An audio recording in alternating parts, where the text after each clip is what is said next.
नमस्कार, शाम के 7 बजने को है। मैं हूं पंकज भार्गव। गलवान वैली के बाद अब भारत और चीन के बीच का नया फ्लैश पॉइंट है पेंगोंग लेक। यहां चीन की घुसपैठ पर भले ही अब चर्चा हो रही हो, लेकिन लेह में हमारे संवाददाता अमित पालित ने इस इलाके में रहने वाले कुछ लोकल लोगों से बात की। इन लोगों ने बताया कि चाइनीज आर्मी का बिल्डअप तो मई के पहले हफ्ते में शुरू हो गया था। चीन की हरकतों को देखते हुए हमारी फौज पहले दिन से ही एक्शन में थी और हमारे सैनिकों की तैनाती भी लगातार बढ़ाई जा रही थी। इसलिए इलाके के लोगों में यह आशंका थी कि कुछ बड़ा होने वाला है।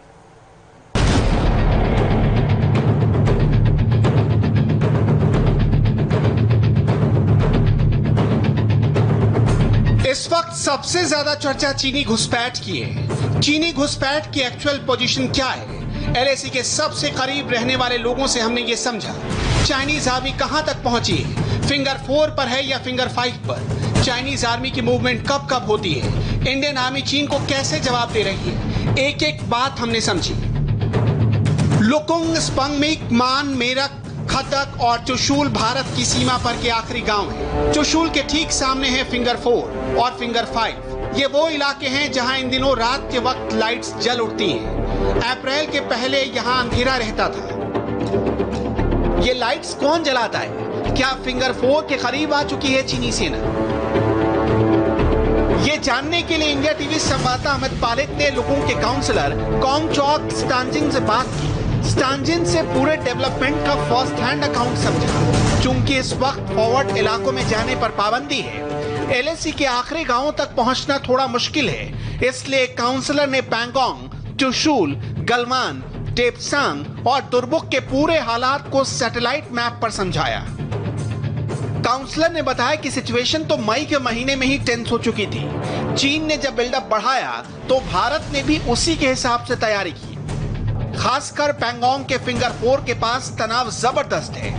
काउंसलर ने बताया कि चीन की फौज की प्रेजेंस रात में मालूम पड़ती है। शाम को रात होते समय कुछ लाइट वगैरह दिख रहा है करके लोग कह रहे हैं, तो ये चीज वहाँ दिखाई दे रहा है, गांव से दिखाई दे रहा है। अदरवाइज वो पहाड़ के पीछे है तो वहाँ ऐसा कुछ नहीं दिखाई दे रहा है। जी मिस्टर स्टांजिन, आपने अभी ये कहा कि रात को कुछ लाइट जलते हुए नजर आ रहे हैं, तो कौन कौन से गांव है जहां पर पहले इस तरह से लाइट्स नहीं दिखती थी और अब जून के महीने में या मई जून के महीने में उनको लाइट्स नजर आ रही है? ये मेरक और खक्तत जो फिंगर 4, 3, 2, 1 की दूसरी तरफ है, इस तरफ है, तो वहां से दिखता है, वो माउंटेन्स दिखता है वहां से। तो वहाँ वो ये 2 विलेजेस है जहाँ से ये लाइट्स वगैरह दिख रहा है। ये जो लास्ट विलेजेस है, जैसे ये गांव पूरा जो है बॉर्डर के फर्स्ट विलेजेस है। आपका गाँव कौन सा है? मेरा गाँव है लुकुंग। तो यहाँ से आगे एक युर्गो करके गांव है, उससे आगे फोबरंग करके है। बाकी स्पंगमिक, मान, मेरक, खक्तत, चुशुल, ये सभी गांव जो है बॉर्डर की फर्स्ट विलेजेस है। जैसे आपको यहाँ से दिख रहा है ये बॉर्डर है, हाँ जी। और मेरक ये गांव है और ये खक्तत गांव है। यहाँ से शाम के समय, अंधेरे के समय यहाँ से लाइट वगैरह दिखाई दे रहा करके लोग कह रहे हैं कि ये एरियल डिस्टेंस में ज्यादा दूर नहीं है। अगर यहाँ से घूम के जाते हैं फिर 150 किलोमीटर की दूरी पे है, और एरियल डिस्टेंस में जाते हैं तो मैक्सिमम 15 किलोमीटर तक ही होगा। तो ये लाइट्स वगैरह दिख रहा करके लोग कह रहे हैं, जो पहले नहीं दिखते थे।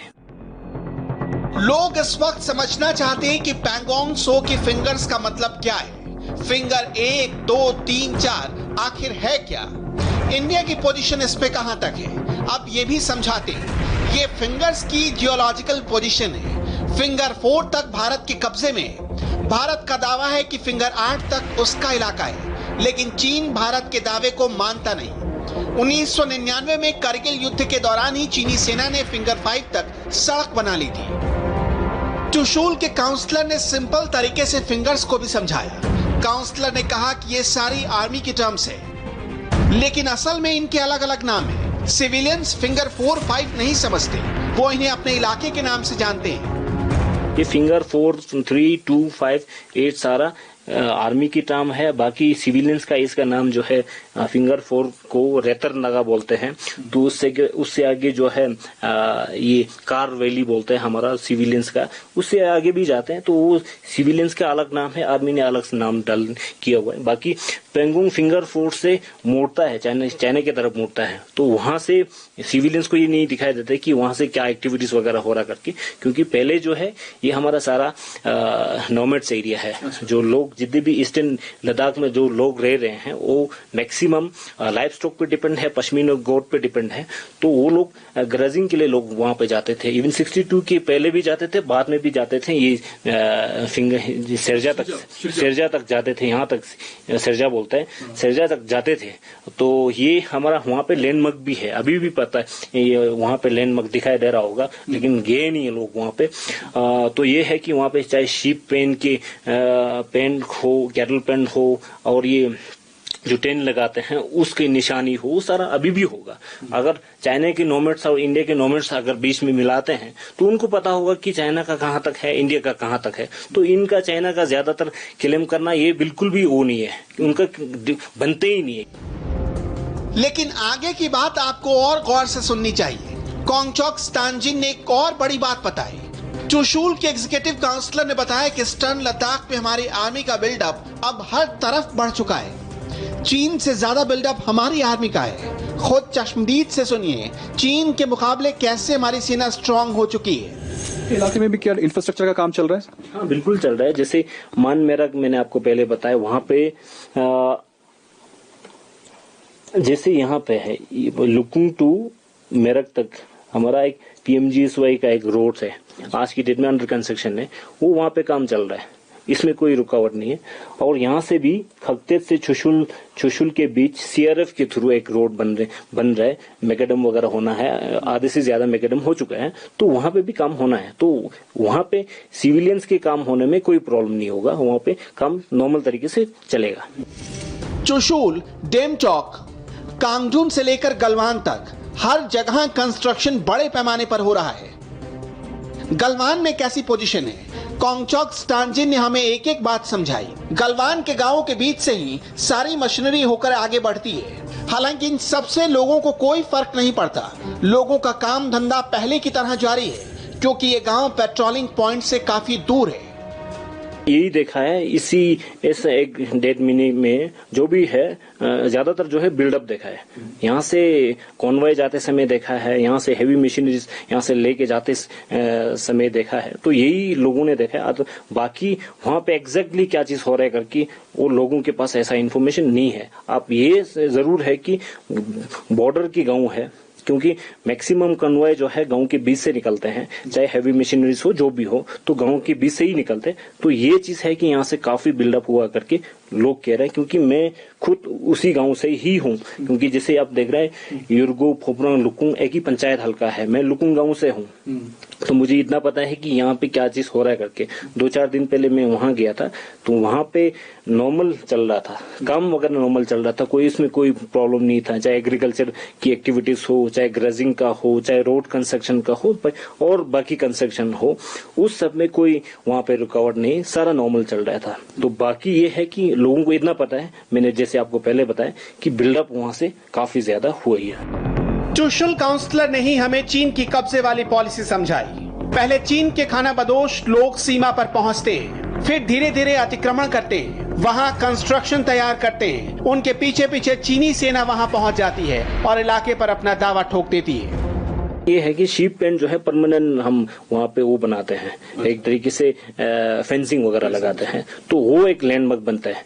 जब कुछ चीजें चाइना और इंडिया के बीच अगर होते हैं, तो फिर हम नेगोशिएट के लिए वो लैंडमार्क देखते हैं। क्योंकि हम बोलते हैं कि नोमैड्स यहाँ तक जाते थे, हमारा यहाँ पे लैंडमार्क है, तो इसीलिए ये हमारा होगा, ये उनका आपका होगा करके ऐसे ही बात होते हैं। तो ये मेरा ये है कि नोमैड्स का बहुत ज्यादा कंट्रीब्यूशन रहेगा, रोल रहेगा, क्योंकि अगर इसमें ग्रेजिंग जो है फ्रीली करने देते हैं, वहां तक जाने देते हैं, तो फिर उससे क्या होगा, एक तो हमारा जगह जो है सेफ रहेगा, दूसरी तरफ जो भी एक्टिविटीज वगैरह हो रहा हो वो इन्फॉर्मेशन भी लेके आ सकते हैं। तो ये है कि 2 चीज हो सकते हैं, एक तो हमारा एरिया सेफ रहेगा, दूसरी इन्फॉर्मेशन भी लेने का भी मदद हो सकता है। इसीलिए नोमैड्स का बहुत ज्यादा योगदान रहेगा इसमें। तो इसीलिए नोमैड्स को हर जगह जहां तक हमारा टेरिटरी बनता है वहां तक फ्रीली जाने देना चाहिए।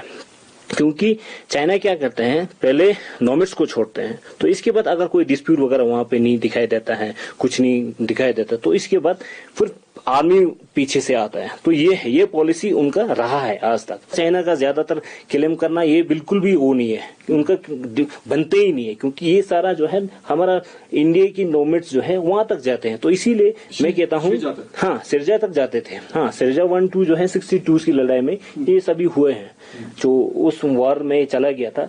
तो लेकिन इसके बाद जो है तो धीरे धीरे हो अंदर आना ये वगैरह होना तो पहले से कई दफा हुआ था।